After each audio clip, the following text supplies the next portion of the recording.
Hey, everybody, and welcome to another episode of Norm and Katie's Legal Fight Club. Unlike the rule in regular Fight Club, what happens in Fight Club stays in Fight Club. The rule of Legal Fight Club is everything that happens here, we broadcast out to the world. Katie Phang, my wonderful co-host, is off today. So instead, I invited two terrific friends from down south to come and talk to us about the most important issue that as a nation we need to address if we want to be celebrating in November 2026 like we were celebrating in November 2025. And they have a plan to sound the alarm and to take concrete action and just do that. Say hello to Cliff Albright, the co-founder and executive director of Black Voters Matter Fund, and to Lauren Groh-Wargo, also co-founder and ED of Fair Fight Action. Welcome, Cliff and Lauren. Hey, Norm, thanks for having us. I actually talked to Cliff and Lauren in real life, not just on the Contrarian's YouTube channel. So it's a pleasure to have them here. What we're going to talk about today is the looming plan of the Roberts Court and its MAGA majority to work with Trump and white-dominated Southern legislatures and trifecta states where you have both houses of a legislature and the governor to strip away Black and brown minority voting power in the South through a Supreme Court decision that is coming down the pike and turn the momentum that we saw on Election Day 2025 into a theft of up to 19 seats in the House of Representatives and in the South. Black Voters Matter Fund and Fair Fight Action have written a brilliant report. What happens in the South does not stay in the South. I carry around the Fast Facts page with me, friends. Here, let me center it so everybody can see it. We kind of do homemade. We kind of do homemade TV here at Legal Fight Club, guys.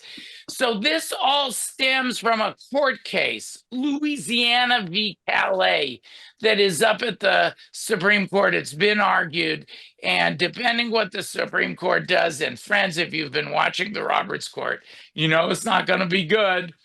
Cliff, tell us about that case and what it's all about. Yeah, thanks, Norm. Well, to understand the Calais case, you actually have to go back a couple of years, 2 or 3 years, to another case, basically the parent case, which was known as the Landry case, which was basically where our side, some black voters and organizations, including our good friends at the Power Coalition in Louisiana, argued by LDF, argued that, look, black voters make up roughly about 30% of the electorate in Louisiana, but only had one out of the six seats in Louisiana. And so we're arguing that, there needed to be another majority minority seat. That case was actually won by our side, by our friends, and that's why a second seat was eventually created, which was elected in 2024 and actually went to a black representative. The black community was able to pick not just one, but two candidates of their choices in two districts. Side note, this actually could have been done in 2022, but the Supreme Court played around with the decision and timing and said, yeah, even though you're right that you need an extra district, it's too close to the election, so we're going to wait. So that didn't happen until 2024. So that happens. Meanwhile, you've got a white group and white voters that decide they're going to sue, saying, look, you took race into account when you created this second district. Therefore, that's a violation of the 14th and 15th Amendments. Mind you, two amendments that were literally created with a sole purpose of protecting the citizenship and voting rights of the newly previously enslaved black population. But they're trying to use those amendments to say that that second district should not have been created, that race should not have been taken into account. And in doing so, they're basically arguing on the and the court has even asked them to argue on the actual merits of Section 2 of the Voting Rights Act. Section 2 is the section that deals with these redistricting and whether or not black communities and black voters have fair representation. And so they are directly challenging the Voting Rights Act and the enforcement of the Voting Rights Act, and that creates an existential threat in terms of the possibility of us going back to pre-1965 without not just a Section 5 of the Voting Rights Act, which was gotten rid of years ago, but now the Section 2, and having no mechanism by which we can guarantee that black communities and black voters are able to elect candidates of their choice. Literally, we'd be going back to the Jim Crow era. Lauren, explain what the impact would be if the Roberts Court in this Calais decision were to say that we can no longer take account of race in attempting to address the pervasive racial discrimination that has been a part of our history. And it's like you can't, it's like banning the article section 2 of the Voting Rights Act and the 14th Amendment. What will the practical effect be if that happens? Well, as you said at the top, our estimation is that without the protection of the Voting Rights Act, Section 2, that about 19 seats in real life, not academically, but looking at the politics in the state and the power dynamics, the trifectas, et cetera, would mean 19 additional safe Republican seats. And you can all imagine what 19 more safe seats could mean for our country. It's devastating. And when you think about what it would mean for the South is a region where 60% of Black Americans live today. And to go back to Cliff's point, in 1963, there were 4 Black members of Congress. Today, in 2023, there are 64 members. This would be a gutting of Black political power, something like 30% of the Congressional Black Caucus we could lose. And it could mean a situation in the region that represents 60%, is home to 60% of Black Americans. There would only be a handful of Black members of Congress. Can you imagine what that would mean? It is truly a new Confederacy we would see. And obviously, the Voting Rights Act is not just about racial representation and fairness in Congress. It's about state legislatures. It's about school board districts and on and on.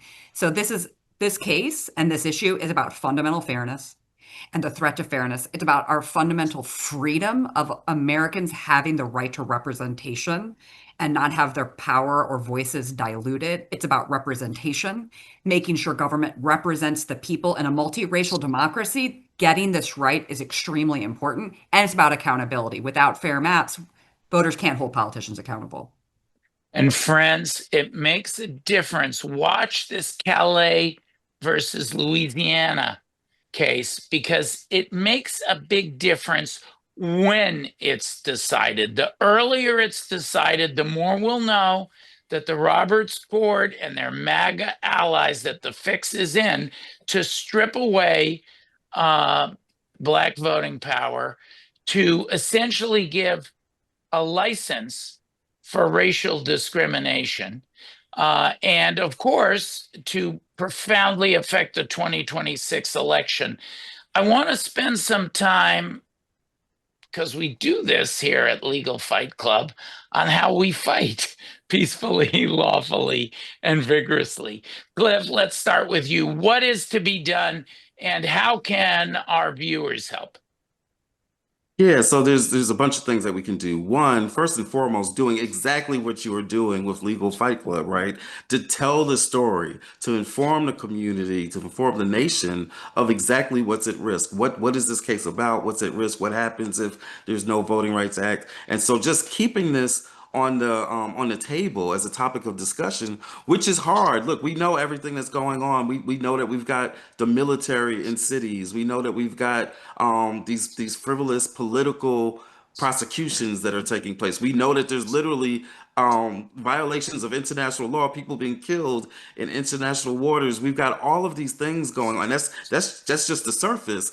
And so it's hard to find the space to remind people, oh, by the way, we are possibly looking at going back to pre-1965 to Reconstruction era realities in terms of what Black representation looks like in this country. And it's targeted, it's rooted in anti-Blackness. But, the point is, as Lauren said, that this can establish a permanent one-party rule if you let this happen. And so at the end of the day, what we need to do is to keep that story out there. Secondly, having kept it out there, to then fight the fight that needs to be fought at the state level as well as at the federal level, keeping in mind we still have pending legislation, the John Lewis Voting Rights Advancement Act, the Freedom to Vote Act, which was originally the For the People Act.